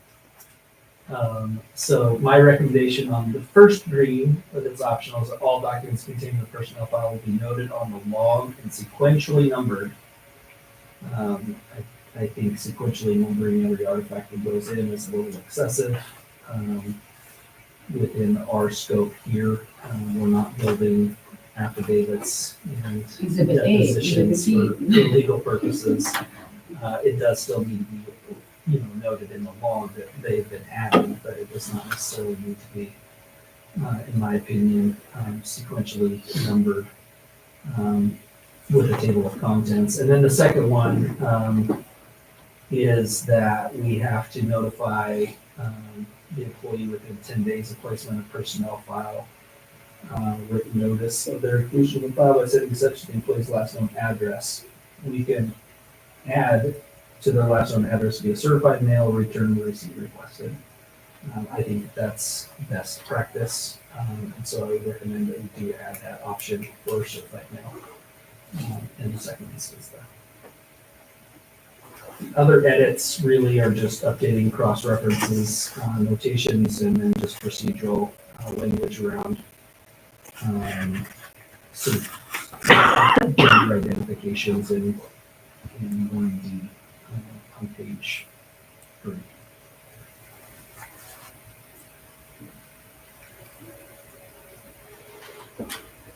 So this is first read. If we can Do go to I- second read or Do I have a motion to approve or move to a second read on policy 5500 personnel files revision? Trustee Baldwin. Yes, ma'am. I make a motion that we approve the policy, with no sequential numbering and adding the option of via certified mail, return receipt requested. I have a motion to approve policy 5500 personnel files revisions with the option, first option, not including sequentially numbered, and adding the via certified mail return receipt requested. Do I have a second? We have a second. Any further discussion? Having none, all those in favor say aye. Aye. Any opposed? Any abstained? Motion passes. Moving on to 8D, 2025-2026, corrected revised school calendar. Mr. Chairman, Yes, sir. this is just a procedural correction here. The template that was used to create this was using the 25 or 24-25 calendar, so the dates were listed wrong. There's no substantive change to the number of days or hours or the division of such. It's just solely to update the correct dates on the calendar to the correct days of the week. So we're not starting school on a Sunday? With that being said, I'll make a motion that we approve the corrected revised school calendar for 25-26 school year. I have a motion to approve the corrected revised school calendar for the 2025-2026 school year. Do I have a second? Motion and a second. Any further discussion? Having none, all those in favor say aye. Aye. Any opposed? Any abstained? Motion passes. Moving on to 8E, consider authorizing work group for preschool strategy. So, I want to take a brief moment just to reiterate what is a work group and how they're chosen. So, the work group is different from a board committee. As board members, you serve as representatives on a committee that is subject to open meeting law. A work group is a group put together, authorized by you as a board to solve a problem or to bring a recommendation to you to solve a problem. Or perceived problem. And it's not subject to open meeting, so therefore it's kind of a closed environment. Conversations can be had back and forth. But it's also not open invitation. So it's based specifically on recommendations from administration and board members as to community members that have a vested interest in the topic at hand. And so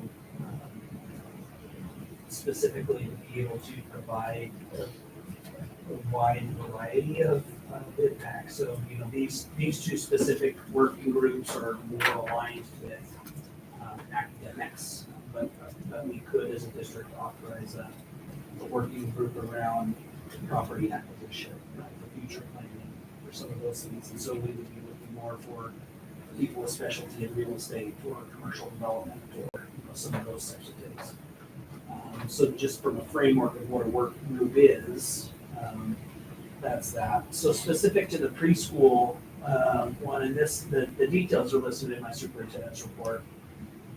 But as Trustee Sorrell has said, we do have preschool. We have developmental preschool. We have grant-based, tuition-based, general education preschool, and every year Jen works really hard to secure grant funding to maintain that program. And we are always 1 year ahead. But at what point, at some point, will that become a point where it no longer will be there? We need to have a plan as a district as to what our personal philosophy is as a district around funding and commitment to that program, including staffing, space, some of those other things. And so specific to the preschool working group, again, the rationale is listed there. We are a member of the Notice Parma Early Learning Collaborative in conjunction with United Way. Jen has done a lot of work in building relationships with Rhonda down at Ronnie's house and other care providers in the area, including some of the preschools in Parma. And so we just want to be able to, I'm asking you to authorize this work group to spend some time between now and June to give kind of a long-term strategic vision for what we want preschool to look like as a district. If and as, there may come a point where the state decides to fund preschool, as they have in other states. What does that look like versus if a grant were to disappear, if we lost our grant money, we don't have a way to offer preschool at all, except for the cost of development of preschool. And even that isn't necessarily, gonna fully cover, CASA will have to eat the bill on that. Where But do they right now, go? a significant number of those CASA kids also participate in our gen ed preschool Yeah. program. So, and so, I'm just asking for you guys to authorize this work group and anticipate a report back from this work group at the board meeting after each meeting, kind of give an update in a report format, and then a final recommendation to the board in June. I would like to request that we have an interest in choosing those members, or at least you pass it through, like, who that work group is gonna be. So we, like, if you give us a recommendation of this person, this person, this person, will you come back to us with that and say, here's the list? It will be more along the line of you tell me who you think you want on the list, and we'll invite them. But it's only like you guys invite them. So we can, it'll delay if we wait specifically on board approval of the membership. It will delay that. But typically a work group is, they articulate the total number of people, and then there's a recommendation from, in this case would be, me as the elementary principal would make a recommendation. Jen as our community schools administrator make some recommendations. You guys can make some recommendations. Not everybody that we request will be able to participate or willing to participate in it as well. So, if we're looking for 8 to 12 members, we're realistically trying to probably look at 15 to 16 potential candidates that have a vested interest in that. And again, that, it's specific to this issue, that's childcare providers, potentially somebody from the church as a major, contributing factor within our community service here as well. Somebody from United Way, because we have that partnership with them. Possible. Yeah, CASA for sure, definitely. CASA has to be part of that discussion, just based solely on the fact that it's a joint effort with the developmental preschool program and Rhonda as well. So, that's what I was thinking. I would be like a person for this, a person, not a specific person. I don't know anybody, but I was thinking a person that can do this, a person that can do that. a Cover this person group that- from that group. Yeah, not Yeah, as. so real briefly, it says representation will be provided from current elementary teachers, parents of current treasures preschoolers, parents of future treasures preschoolers, community members with specific or unique perspectives to the issue, right? So again, in this case, community members with specific or unique perspectives on the issue of early learning, we're looking at daycare providers, preschool providers, CASA as the provider of the special education component of that. There may be somebody that we have a conversation with from the broader community around real estate or development as to if we're looking at space. Maybe we need somebody that can provide, some of those types of things as we look. But that might be premature in this venture, right? Like if the working group was specific around how do we find space for preschool, that's different than what our future strategy for preschool is. Yeah, I'm just like thinking, if that money goes away and we have all of these webs connected together, like, how do we, how does that happen? That's kind of, Sharply. It yeah, happens quite often. yeah, I'm like, what? So yeah, sustainability is the ultimate goal here, right? As to if that all went away, what is our philosophy as a district around early learning? And that includes like if we had to, a lot of school districts use supplemental levy funds to pay for preschool programs, right? So that's additional taxpayer fund, right? That the community pays into, knowing that that's what it's going towards, right? You cannot use any state-generated funds for public education because preschool, unless you're allowed to use federal funds for preschool special education, but you cannot use state-generated per pupil funds like you can for kindergartners. We've already stated this, but like the work group also collects data along the way.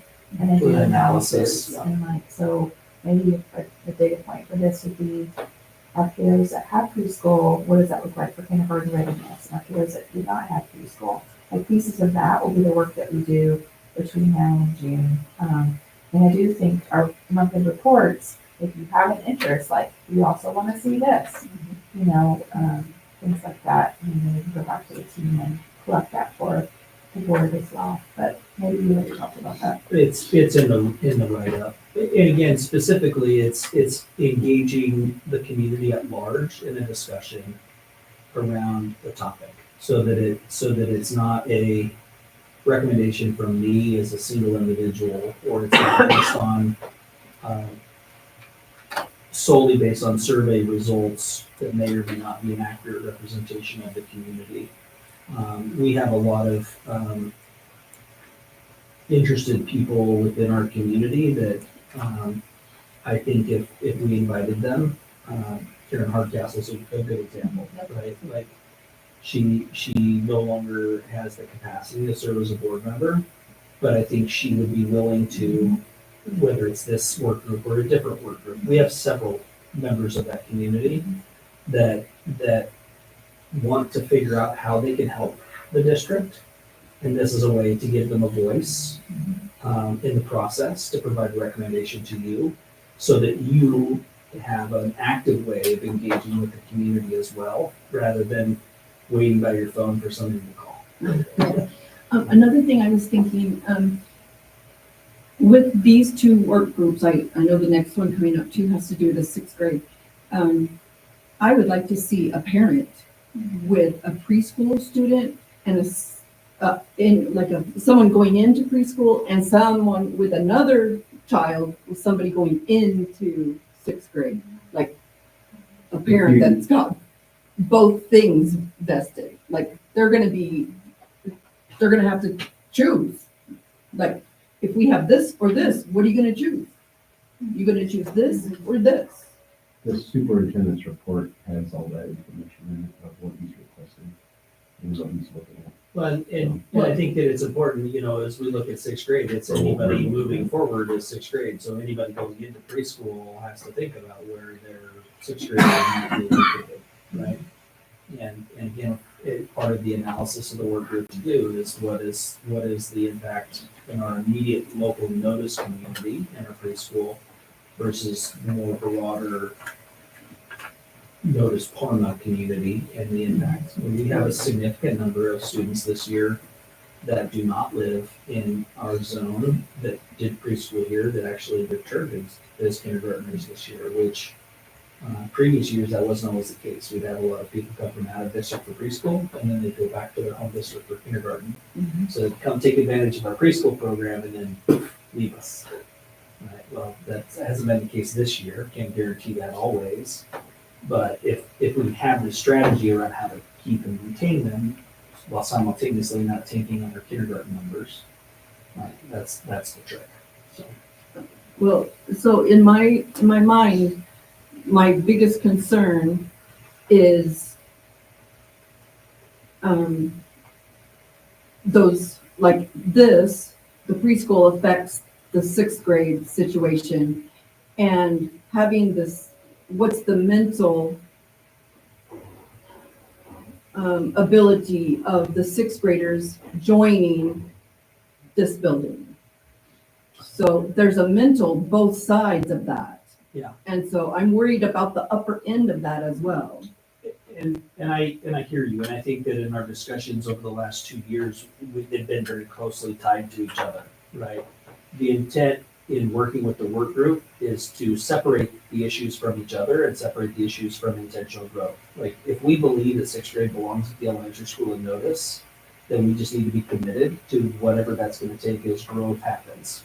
So if we believe that they belong here, we just need to know that we're going to need more space, right? If we believe in preschool, We just know it's gonna need more space. It's not necessarily, I'm wanting to separate our thoughts and feelings and emotions around, we have limited space, we have to bump one to make room for the other, which that's been our That's what it discussion for the seems last 2 years, right? It's been our discussion around staffing issues in sixth grade for the last 2 years, right? We really want collectively, and we're bleeding into the next one as well, right? Really want collectively the community to decide, this is what we believe about sixth grade. And we believe about it so strongly enough that we're willing to do what it takes to maintain that, right? So if we believe that sixth grade is at the elementary school, and we know that in 2 years, we're not gonna have room at the elementary school, then we know that we're gonna need more room at the elementary school, right? If we don't come up with a strategic vision for that, sixth grade will always be in limbo on the what if, right? And I want to provide that stability to our community based on what our values are around sixth grade. Like, and maybe it's sixth grade self-contained, like they're by themselves, right? For good or worse, right? Because we have districts near us that based on space and size alone, right? And Parma and Homedale are prime examples. They moved fifth grade to the middle school because it made more sense from a space perspective, right? And there's one side of that from a logistical purpose that makes sense, but is that based on a philosophy of what's best for kids?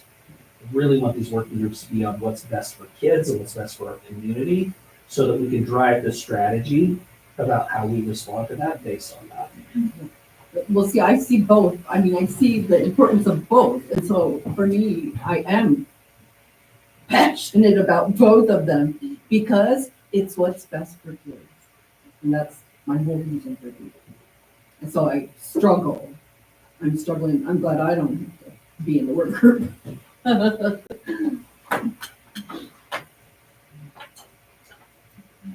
Any further questions or discussion? Do I have a request to authorize the work group for preschool strategy? Mr. Chair, I'll make a motion to consider Just authorizing the work group for preschool.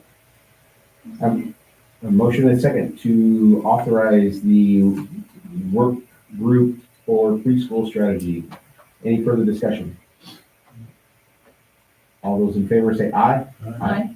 Any opposed? Any abstain? Motion passes. Since we kind of bled into 8F, do I have a motion to authorize the work group for sixth grade placement and alignment strategy? Mr. Chair, I Yes. make a motion that we authorize the sixth grade placement and alignment strategy. I said Work group. I have a motion to authorize the sixth grade placement alignment strategy work group. Any further discussion? Having none, all those in favor say aye. Aye. Any opposed? Any abstain? Motion passes. Moving on to 8G, board self-assessment.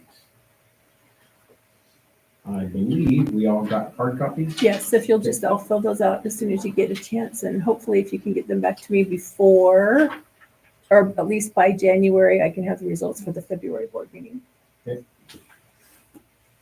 Any particular time in January?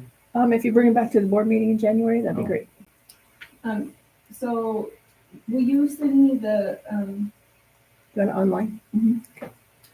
and then are we putting our initial? Nope. Nope. Nope, just a, Just three.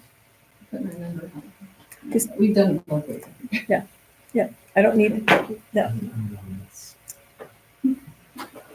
And I believe we need an executive session. Do I have a motion to go into executive session? Mr. Chair, Yes, sir.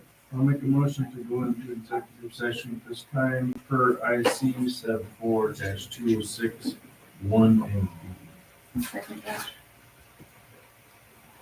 Madam Clerk, if you'll take roll. Trustee Baldazo, Yes. trustee Campbell, Yes. trustee Jensen, Yes. trustee Sorrow. Yes. Thank you. We are going into executive session at 8:14. Can we take a 5-minute break? Thank you.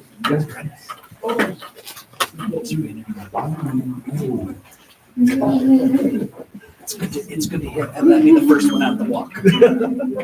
Make sure you count that as internship hours. My kid. Yeah, why do you say? I'm so curious to see how old. We're talking about his class of preschool. Plantar fasciitis. It's because you're getting old, Paul. Yeah, I wanted to know about Then you preschool. are passing driver's ed. That's what I thought. Amber, how's school? Good. Yes, coming tomorrow. I sent an email about the master schedule, I just need thumbs up. Okay. I'll be here tomorrow, third period. Yeah, third period. To meet with, Captain, over the, candidates and some.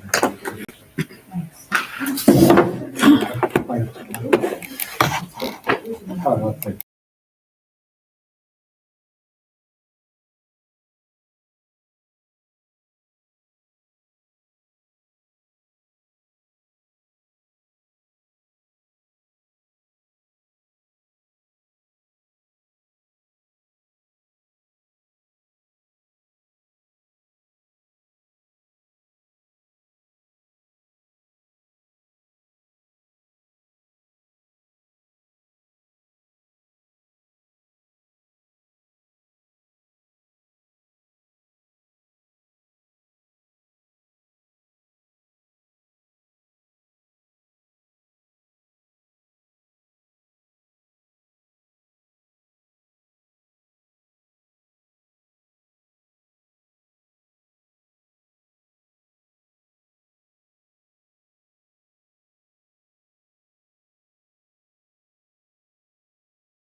Moving on to 9B, do we have any action to be considered after executive session?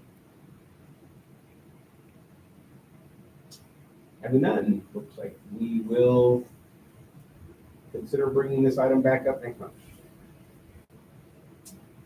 Moving on to 10, conclusion, board requests of district administration. Mr. Chairman. Yes, sir. I do just want to note here that I am still working with legal counsel on meeting the request of administration from the last meeting.